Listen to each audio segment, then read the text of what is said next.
Hey guys, this is Tom from DSC. Welcome to our first video for 2023. First, we want to wish everyone a happy and safe new year. So, we're excited about this video, this being our first video of 23. We have a Jeep Trackhawk here, and we're showing in this video the release of our SRT Trackhawk and SRT Durango DSC controller. Like all the other DSC controller, it uses our proven algo. And basically, this is a plug-and-play controller. It'll take a couple minutes, which will show you how to install this in a few minutes. So what we should expect is better handling, less diving during braking, harder launch, more comfort when cruising. You have all of the different drive modes. And basically this will be a plug and play that's going to give you a whole better driving experience, like a sports car in an SUV with a lot of horsepower. All right, before we start the installation, I just want to point out that this is a very rare color. This is the Stingray. I totally love this color. And you know what? I'm not going to apologize for this car being dirty, because this customer is so kind to drive 3.5 hours to be with us this morning just before a snowstorm. So thank you, sir. It's located on the driver's side under the seat. We're going to put the seat back. Make sure the ignition is turned off and the key is away from the vehicle. You don't need to disconnect the battery. Just be sure the ignition is turned off and key away. Okay, now we are under this driver's seat. There's a plastic panel. It just snaps on, so reach into the center of this panel and it just pops off. So here's the panel under the seat. We just pop it, and then there are snaps in the back too. So once everything is unsnapped, the entire cover just comes off. This takes all of 1 minute. And now we have the controller exposed. So the controller is not bolted down. It just has some side tabs. All you have to do is lift it upward to release it.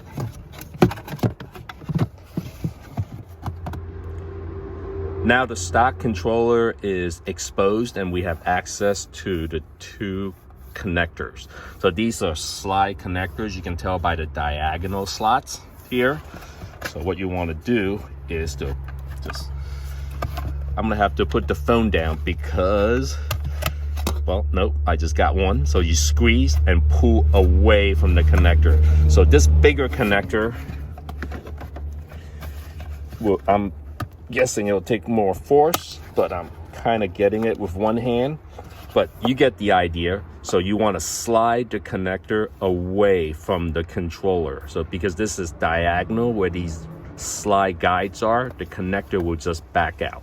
I'm gonna have to put the phone down for the second control. All right, now we're ready to install the DSC controller. So we'll start with the large connector first. Want to make sure that the guides, these slide guides right here, the diagonal slides we talked about, are perfectly lined up. As easy as that. If it feels like there's too much resistance, stop. You don't want to bend any pins or damage anything. It should go on easy as that. Same thing here. Take your time getting it lined up. We don't want to bend anything.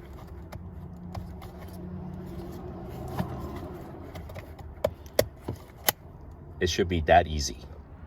For this install, we're putting in the optional COM cable.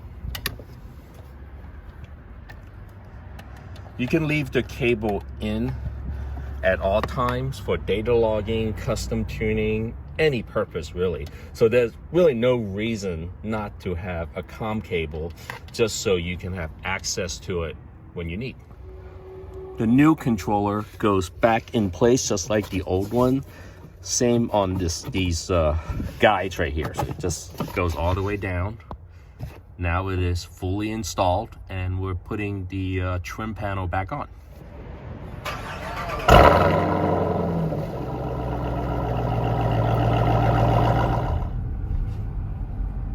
So pulling out from the shop, going on to Route 1 here, to see how the controller performs.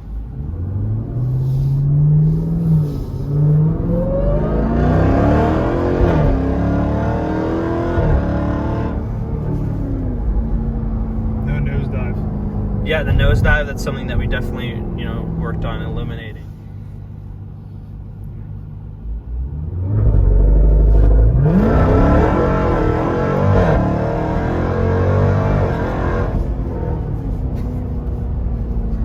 How'd that feel?